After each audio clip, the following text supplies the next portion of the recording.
We're here live from the Los Angeles studios of Reason TV, talking to Christopher Cooper, who does his wonderful art under the name Coop. Coop is one of the great iconographers of our time. He brings tricked out hot rods, monsters, robots, beautiful women of all sizes and varieties, some of them devilish, some of them not, everywhere from punk rock flyers to gorgeous art books to highbrow art galleries. And he is also, I think, one of the most ripped off artists of our time, something that we're going to talk about here today. And thank you for being here, Coop, also the cover artist of the January issue of Reason. That's right, yes. You know, we're going to start with an issue at the nexus of art and politics, where Reason likes to live. Yes. Intellectual property in art and images. Now, do you feel like people are robbing from you when you see them bite your style? And, you know, how often does it happen? And what can you do about it? And what should you do about it? Yeah, man. I don't know if we have enough time to get into all of this, but it's, you know, I go between it, because sometimes you see something that somebody's done that obviously is influenced, and it's you know, it's kind of a compliment. But then, of course, other times you just see somebody's just taken something of yours without any credit or any payment, and it's, you know, yeah, you feel like somebody broke into your house and stole your stereo. So I kind of go back and forth on that a lot. And I mean, I have in the past had to sue people, but, you know, typically it's been, well, like I had to sue a record label in Australia many years ago because they not only ripped me off, they ripped off Robert Crumb, because they took the Cheap Thrills album cover, like the layout of panels, and then replaced all of the Robert Crumb images with my images. And I had to, you know, pursue that, and that took a long time. I mean, really though, it's kind of like the way that in the grocery store they put all the cheap stuff right by the front door, because they figured they'd rather have people steal the cheap stuff than the expensive stuff. And I kind of feel like with the era that we're in now with the internet, there's a certain amount of that that's just going to happen. Yeah. And there's nothing you can do about it. I mean, even Disney gets ripped off. So if Disney can't control it, you know, one guy with a very limited budget can't control it. So what are your legal recourses as an artist? Like, you can copyright specific images and like. Well, I mean, you know, I copyright everything, and yeah, I mean, you can pursue it, but, you know, it costs money to have a lawyer go after people. Most of the time, a simple cease and desist letter will stop people from doing that. But I mean, it's tough. I mean, I know I was just talking to a friend of mine who has a streetwear clothing label, and his sort of trademark image was just shamelessly lifted by Jeffrey Campbell for a shoe design. And, you know, basically, I think it's one of those things where if it's somebody bigger than you, they sort of do it with the expectation like, well, you know, what are they going to do? If they come after me, you know, I've got more lawyers than they have. And whereas a lot of times with the smaller people, you know, the strangest thing that I've discovered is I'll find just like some art student or design student on the internet that'll take an image of mine and do something with it. And usually in a case like that, I just send them an email and say, hey, that's not cool, you know, knock it off. And what's really frightening about it is a lot of times these are kids that are either in art school or have attended art school, and they're like, oh, well, I had no idea that I couldn't do that. I thought that if anything that's on the internet is free. And it's like, that's kind of the generational issue that we're up against, is like there's so much. I mean, yeah, you hear a song you like, you go download it off of, you know, a website. You know, if there's a movie you want to watch, you download it off of a torrent site. So now, a lot of people, including some people under the Reason rubric, sort of celebrate both the freeness of modern culture and sort of the culture of appropriation. Sure. You know, everything's out there in the world, and we're taking it and rearranging it, and, you know, you had your own influences and all that. Do you get any of that feedback from people when you lean on them? Like, and maybe that whole punk rock thing, like, hey man, you know, we're just taking the world. How do you react to that? You definitely get that. And I mean, I to a certain extent, I agree with that. And I mean, I think that there's definitely a line between using things as an homage and just outright just taking things. And I mean, I sort of look at that on a case-by-case basis. I mean, there's things that I look at and I go, oh, well, that's kind of cool. That's, I see how they're sort of reinterpreting what I've done. And then there's things where it's just blatantly like they've just scanned a page out of one of my books and, made something with it, made a T-shirt or something like that. And that's just ripping off. Yeah. Has there been examples where someone who might have been in a position to make more money than you ever could from your work that you felt was stealing from you? Well, like I said, the record label, the situation, and I had a similar situation with a software company that did an ad campaign where they had hired another artist, but basically it looked like they had taken 2 or 3 of my images and sort of stitched them together in this Frankenstein creation, which was funny because I ended up, as part of the pursuing this, I ended up talking to the actual artist that they hired to do it. And he flat out said, yeah, they told me what they wanted and I did a drawing, and then they came back to me with something they had made out of 3 of your drawings and said, make it look like this. So, that was kind of the smoking gun with that case. But I mean, luckily, I've only ever had to pursue things legally on a couple of occasions. I've been really, really lucky in that respect. And, most of the other artists that I deal with, they understand this and they respect those boundaries. Yeah. I mean, I think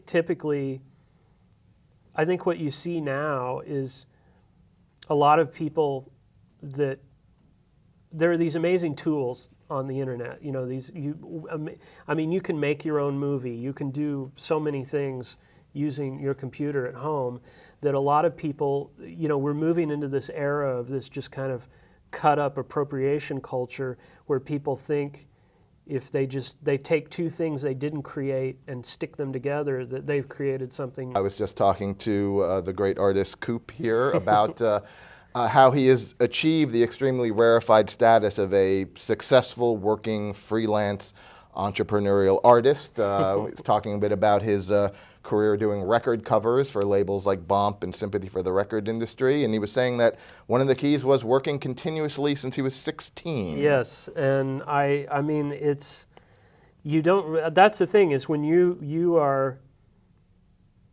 responsible for everything ultimately, and you can't ever stop. You don't ever get the luxury of stopping. You don't really get to have a vacation or anything. And it's funny because I know so many people that have 9 to 5 jobs, and they look at what I do and they're like, oh, you're so lucky.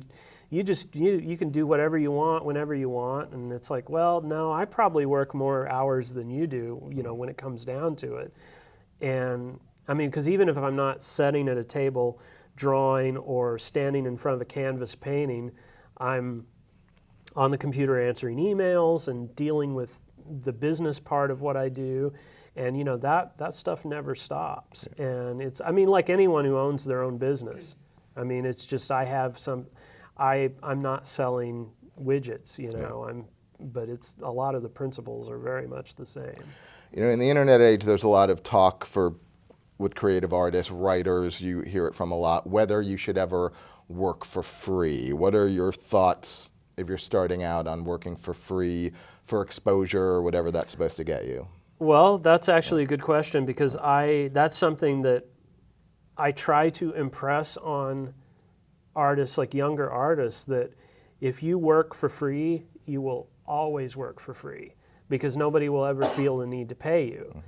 And the thing that artists don't understand too is that, well, this extends to all creative people, is that as long as a company can get something for free, there's no desire to pay for it. And when you are willing to do something for free that I would charge for, it ends up lowering the value of what I do ultimately. And it's hard to teach people that, because when you're young and you're starting out, you want that to get out there and get your name out there. And I mean, I'm not saying, I mean, because I did a lot of stuff for very little money. I mean, when I was starting, I would do a record cover for, you know, a couple $100, and I did a whole bunch of those. And I mean, I think that there's you have to prove that there's value to what you're doing, and you know, that's part of how you prove that is by charging a price for it, even if it's just, you know, a little bit. I mean, you got to charge something, and gradually, hopefully, if people like what you're doing and you're successful, you charge more eventually. Now, how did you segue? I first encountered your work in the 90s, always in a music context, Yes. flyers, record covers. Yeah. How did you segue out of that? I don't think you're doing much of that anymore, if I'm correct. And how did you segue out of that? And did you always want to segue out of that? Well, a lot of it has to do with Robert Williams. And Robert Williams, who is a huge influence on me, an amazing painter. I mean, he was one of the co-creators of the magazine Juxtapose. I mean, he's a big deal. Yeah. Now, that was a magazine that sort of took the style of art you do, which I know people call lowbrow. Yeah. I don't know if you embrace that term, which is sort of using what's considered junky iconography in American culture, cars, hot rods, monsters, robots, and sort of melding it into a gallery mentality. Is that a fair way to put it? That's good enough, yeah. And I mean, Bob had always sort of impressed upon me that I needed to be doing work in a fine art context as well as doing commercial work. And I had been for a very long time. And then about 2003, I just decided, like, if I'm going to do this, I have to do it. Like, I can't continue to straddle these two things. I have to commit to doing fine art full time. So I ended up, at the time I worked out of my home. I ended up renting a studio at the brewery in downtown LA, and with the notion that I was going to start painting these sort of large scale paintings. And so the first piece I did was it was 13 6-foot panels, so it was 78 feet long. I had this goal that I wanted to do something in the vein of James Rosenquist, like a big epic painting that would just sort of, you know, throw the gauntlet down and say, okay, this is what I'm doing now. Because, I mean, you're limiting yourself with the audio. I mean, that's big. Yes. I could not fit that in my house. No, and you I couldn't fit in either, your house. yes. That's why you had to. The idea was there were a few people at the time that were sort of the whales of the, you know, my art collecting world. And as I was working on the painting, I started contacting them independently and saying, you know, sending them photos and saying, here, look at this. You know, I'm trying to finish this big, huge, epic thing. And if I'm going to finish it, I need a patron. I need somebody to come in and step up and say, yeah, I'm going to buy this.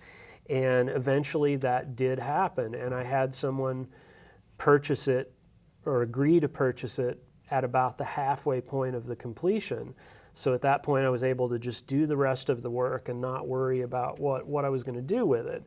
And that was a really lucky thing for me, and it sort of saved my bacon, you know, because I mean, part of the reason I painted it in segments was, and James Rosenquist did the same thing when he painted F-111, was he had the idea, well, if I can't sell this as one piece, I can take all the chunks of it and sell it off to people individually, and that was sort of in the back of my mind as well. So this first giant thing, that went straight from your studio to a private owner? You didn't do a gallery? No, I did actually have a gallery show, but the work was already sold. So basically the gallery show was just a way to present it to the public and let people see it. And the collector who bought it is actually now talking about building his own museum, which would mean that it would be on permanent display with a lot of other people like Mark Ryden and Robert Williams and other, you know, sort of big wheels. So is the lowbrow art movement very West Coast centric? I mean, is this broken through to New York yet? Do you have any ins in that world? Well, Robert Williams has been showing with Tony Shafrazi back east at least 15 years now. But I don't know, it's funny because I really feel like at this point, New York City and the New York art scene is kind of behind the times. Like, I think there's a lot of amazing stuff happening on the West Coast that's been happening for quite some time. And I think here is now where the kind of the heat is. And I think New York is still trying to catch up to what's going on out here. How do you measure that heat? Is it a matter of like the money that things are changing hands Well, for? You know, No, not. I mean, work is going for surprising prices, but I think more than anything, I just think there's a really lively scene out here. I think there's a lot of artists producing really great work. There's a lot of really impressive galleries out here, and I think that the collectors are starting to move towards LA even before the galleries back east have. And I think a perfect example of that is Jeffrey Deitch, who took over as director of MoCA and has had a lot of controversy, which I think is unjustified, because what he's done is he's come in and made MoCA a really interesting and lively museum, whereas I think for many years it's just been mired in this sort of inferiority complex of worshiping New York and worshiping Europe. And I think he was the first guy to step into that position and say, well, MoCA needs to focus on what's going on in California, because there's amazing stuff going on in California, and there has been amazing stuff going on in California that has been ignored by the native institutions in place of paying attention to the same stuff that everybody else is paying attention to back in New York. So, and your style, which is lowbrow in the sense we're discussing, the subject matter is very pop, yet it is representational drawing. It's not conceptual in the way you associate with modern art. I think it's starting to change, and the reason I think it's starting to change is because I'm seeing artists who are very much a part of that blue chip New York world, who are almost sort of starting to do work that looks more like what you would consider to be like lowbrow work. I mean, representational art is making a comeback, and part of the reason it's making a comeback is because collectors are buying it. Yeah. And I think that this is another case where I think the internet has changed so many things, because I think now it's so much easier for collectors to deal with artists directly. Yeah. And collect I'm seeing more and more collectors that they're buying things based on their taste. They're not buying things on what a gallery curator tells them they should buy. Right. It's another way around the middleman that the gallery represents, which has got to be good for you. Yes. Now we're I think the exact same age. I think both born in '68. Where out of your youth and your interest did the kind of things you like to paint and draw come from? Like, why do you draw what you draw? Well, I mean, comic books, obviously. I grew up with comic books. I grew up with rock and roll. I remember buying the Ramones' Rocket to Russia and seeing the back cover drawn by John Holmstrom, which is this great, crazy cartoon. And I remember looking at it and I don't even know how old I was, and thinking, oh, you can have a job like being an artist drawing record covers. Maybe that's what I want to do. And I sort of ended up doing that. And growing up, I grew up in Oklahoma, so I grew up with like car culture, and that sort of hot rod culture has always been a big part of my life. And it's just sort of all of this kind of pop culture that I grew up with, science fiction and, movies and. Was the Big Daddy Roth a big deal to you? The great. Well, it's Hot funny Rod. because I think that for people of my generation, I got a lot of it secondhand, like through sort of the watered down versions of what Roth did originally back in the early '60s, and then at some point I read. When I was very young, probably 13 or 14, I read the Tom Wolfe essay about Roth, about Roth and Barris. And that sort of clicked in my head, and I started kind of hunting down that part of the culture, like sort of the original stuff. Yeah. And actually, I think the big sort of Rosetta Stone for that actually was Peter Bagg, who does work for Reason. was editing Weirdo, which was Robert Crumb's sort of anthology magazine, and Peter Bagg had taken it over as editor, and he did a big feature on Ed Roth, and this is probably maybe 83, something like that, and just reproduced tons of those original crazy monster car drawings, and all drawn by Ed Newton and Robert Williams. And that was where the keystone clicked in, and it was like, oh, okay, I see where all this comes from and what the connection of it all is.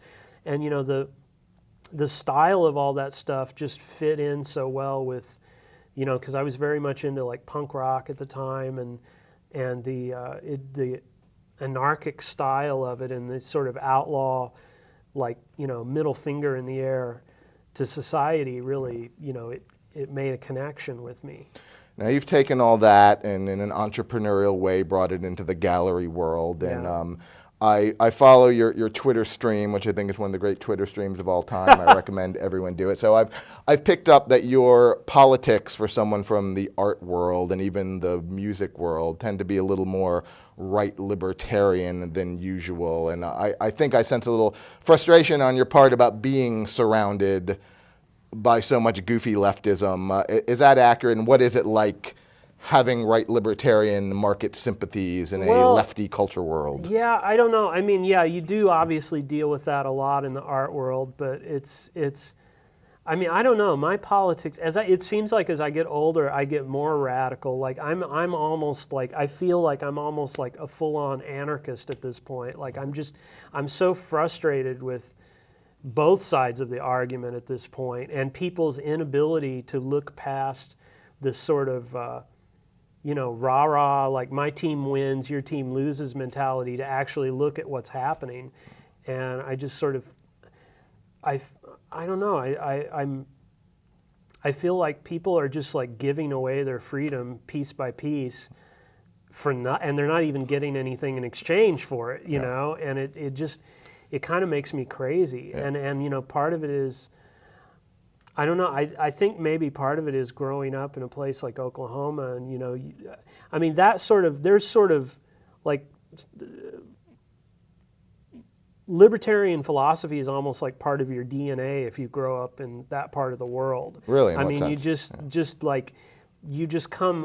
you grow up with that idea of just kind of leave me alone and let me do what I want to do, and I won't bother you, know, and that's just a very kind of strong cultural thing from that part of the world. And I would think, we talked about the car that you drove up into our studios here today, which you pretty much made yourself, right? Yeah. And it's a...